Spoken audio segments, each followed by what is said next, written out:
Hi, my name is Jessica, and I'm a current senior at the University of Massachusetts Amherst, and I study mechanical engineering.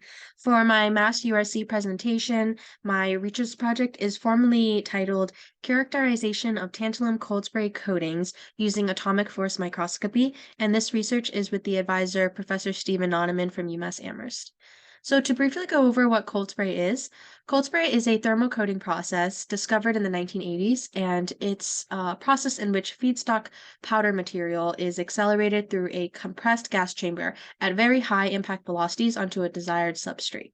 So these resulting solid-state coatings on these cold sprayed parts, they often display advancements in mechanical properties and are used in applications such as in the aerospace, energy, and defense industries. This minimizes costs on a manufacturing level for these industries and also maximizes efficiency of a project design and assembly process.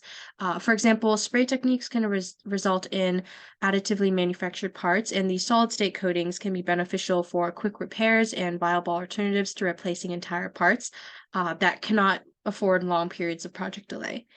Additionally, depending on the metal used as feedstock powder, manufactured parts can also be used for biomedical applications such as prosthetics and surgical instruments. So to go a bit into what the feedstock internal powder feed means. So feedstock powder can range from metals to metal matrix composites to ceramics, and these materials are deposited in their solid state onto substrates at temperatures without melting. So during the operation process, inert gases like helium and air, they're being preheated to temperature ranges from 0 to 800 degrees Celsius and then accelerated through a velocity nozzle chamber with the feedstock material. So this temperature range is just simply lower than the melting point of the feedstock coating material, thus gives the process its name of cold spray. Not to be confused, cold spray is actually not a cold process. It's actually one of very high temperatures. But since the temperature range is lower than the actual melting point of these metals or ceramics or metal matrix composites, we call it cold spray, even though it is part of the thermal spray coating process umbrella. So the material that I use in my research to spray as feedstock powder is tantalum, and a few general characteristics of tantalum. Tantalum is number 73 on the periodic table, and it is a refractory metal, which means it has high hardness and high melting point, which are great characteristics to have for a cold spray coating process.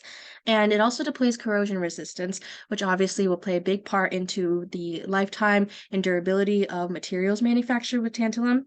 And also, tantalum, leading off of that, is unaffected by chemical corrosion under 150 degrees Celsius.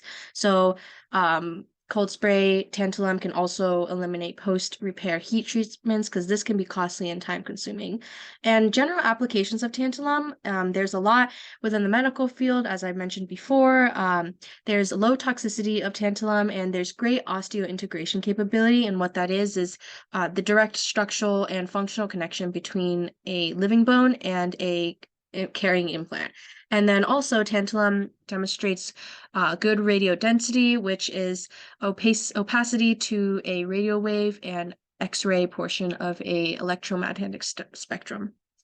And then within military applications, tantalum is great for durable electronics capacitors, munitions, and also can extend the material life of parts upon cold spraying onto a substrate.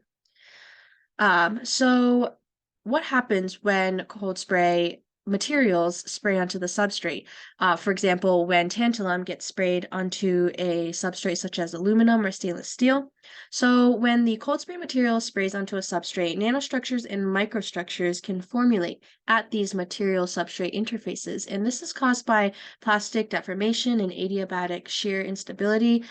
Plastic deformation causes hardening mechanisms at the interface, such as work and strain hardening, and then additionally, high levels of porosity can result from the interface characterization, and these oxides can have an adverse effect on the final product. So, depending on the porosity levels, this can be very harmful for the end product, or we need to look into what the presence of oxides actually mean.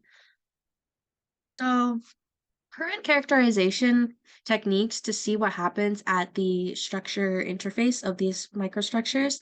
The SEM, LM, TM, they've been used to really analyze the microstructures at the surface interfaces between the material and substrate. And additional X-ray spectroscopy is used to see which materials and chemicals are at the deposition layer. However, these scanning techniques only provide the microstructure imaging. They don't tell further characterization such as deformation behavior and Young's modulus of the samples. And this all falls under mechanical properties and characterization. And so for my research, I am going to be using the AFM, atomic force microscopy, to understand the mechanical deformation characterization of these tantalum spray coat samples to see what happens at the material substrate interfaces. I can quantify this with Young's modulus and topography characterization. So the general gist of AFM is that it uses a cantilever beam and tip assembly that comes into contact with a sample. And this is a complete non-destructive, a general non-destructive way of characterization because unlike an instrument machine where you can find the Young's modulus by pulling apart something and pulling apart a sample, characterizing what the Young's modulus is, the AFM, it does not destroy the sample. Rather, it uses the probe to repeatedly come into contact with the sample, and through feedback electronics, lasers, and photodiodes, they're able to characterize what the local modulus of elasticity is. So the actual method that I use for the AFM is called bimodal AM/FM tapping mode. And what this is shown in the schematic here. It's a fast force mapping mode within the AFM where two resonances are driven at the same time. The first is the higher resonance FM mode, and then the second is the first resonance AM mode. So the topography feedback is driven by amplitude A1 within the first resonance AM mode, and then an oscillation is maintained using a feedback loop. But then simultaneously, the higher resonance in FM mode is driven with A2 amplitude as seen in the figure, and then the phase and amplitude feedback loop maintain constant oscillation while the sample is being scanned. So as a result, we're getting two feedback results at the same time, topography and the Young's modulus.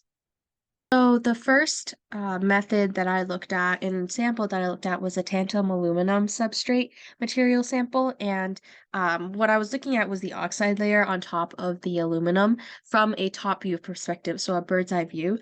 And as a result, I looked at the height topography as seen in the height retrace because it's crucial to confirm a smooth surface before analyzing the Young's modulus. And then on the right is the Young's modulus of the sample. And as you can see, it's very clear that this is a top view because you can see that the tantalum is sprayed on around like 170 gigapascals, and then the aluminum is the maroon color, which is around 70 gigapascals, which is the Young's modulus of aluminum. And so looking at the top view, it verified that the bimodal AM/FM method works to analyze the height retracing Young's modulus. However, a disadvantage is that this top view scanning, it can't clearly analyze an oxide layer, so we don't know if the top view can indicate if porosity oxide is under the tantalum, and because AFM is a surface technique. Instead of top view, the next step I took was to analyze the cross-section view, which gives a direct relation as to what happens at the tantalum substrate interface, because the cross-section is scanning exactly where the tantalum meets the stainless steel. In this case, the sample I looked at was stainless steel instead of aluminum. So similar as before, I looked at the height retrace of tantalum, stainless steel cross-section, and then the Young's modulus as well. And as you can see, the Young's modulus highest limit is around 60 gigapascals, which is significantly lower than the named gigapascal Young's modulus of tantalum, which is around 170. And the lower Young's modulus may be due to reasoning such as at the interface, it's super hard to find where the tantalum actually is. And then the difference in Young's modulus values between experimental and theoretical may also be due to the fact that the AFM measures reduced modulus and that may result in lower Young's modulus values. But So, future work on this project would be to obtain better results on the tantalum substrate cross section for the Young's modulus, and some factors that occur during testing that make it very difficult to verify if the scans are accurate or not is that there's maroon discolorization of results, the indentation depth of the tip. Oftentimes, it's higher than 10 nanometers when it should be less than zero point 0.4 nanometers. And we also want to eliminate the negative modulus values as well as abnormally low or high Young's modulus values. So, as seen before, there was around 60 gigapascals for the tantalum when it should be around 170. And really troubleshooting the AFM can improve our results this way. And additionally, it is possible to recut the cross-section samples and polish them for a smoother surface for AFM scanning, and this will eliminate the AFM struggling to find that surface that it can accurately scan the results. And not, thank you so much for listening.